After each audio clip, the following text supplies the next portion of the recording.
Распити на осомничени, сведоци и оштетени. Обвинителскиот тим кој работи на катастрофалниот пожар во дискотеката Пулс во Кочани, во кој животот го загубија 62 лица, е фокусира на сослушувања во обвинителството во Скопје, паралелно како што веќе објави телевизија 24.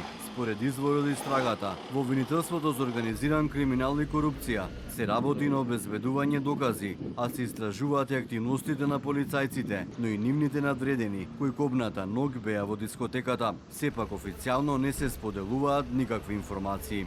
За сега нема ништо што може да се сподели. Доколку има проширување на истрагата, јавноста ќе биде информирана. И додека очите на семејствата и на загинатите, но и на граѓаните се вперени кон епилог од истрагата, а родителите на загинатите деца обвинуваат за селективност. Премиерот Христијан Мицковски од самитот Македонија 2025 ги раскажуваше личните чувства за катастрофалниот 16 март, но и како што рече, притисокот под кој бил да донесе одлуки.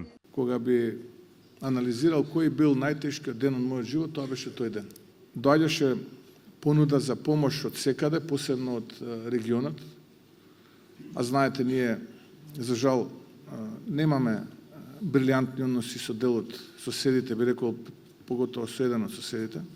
Се сеќавам тогаш, размислував неколку секунди и тогаш реков, ве молам, спремете ги најкритичните пациенти, ќе ја прифатам помошта која што ја нудат соседите и веднаш да ги транспортираме. Еден од нив ми рече на ваша одговорност, да, реков на моја одговорност. И додека се бара правда и се лечат раните од пожарот во дискотеката Пулс, веде градоначалникот на Кочани Венко Крстевски, вели дека 30 на објекти во градот носат ризици за нови катастрофи. Станува збор за гостителски објекти кои работаат на диво без стандарди. Очигледно пуката од Кочани не е стигната до сите, вели Крстевски, кој најави уривање на ризичните дивоградби.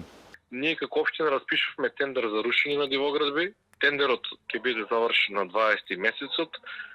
По склучување на договор со фирма за рушење, ние кренуваме да ги рушиме објектите за кои веќе има решение, а сите други објекти за кои што нема решение, ќе ги контролираме, провериме и ќе постапиме согласно законите. Останува неизвестно кога ќе се случи средбата на родителите на загинатите деца со Мицковски, откако тие одбија да дојдат во влада и го поканија него во Кочани. Маршот на ангелите продолжува и следната сабота по кочанските улици. Се бара правда, но и одговори за смртта на 62 лица.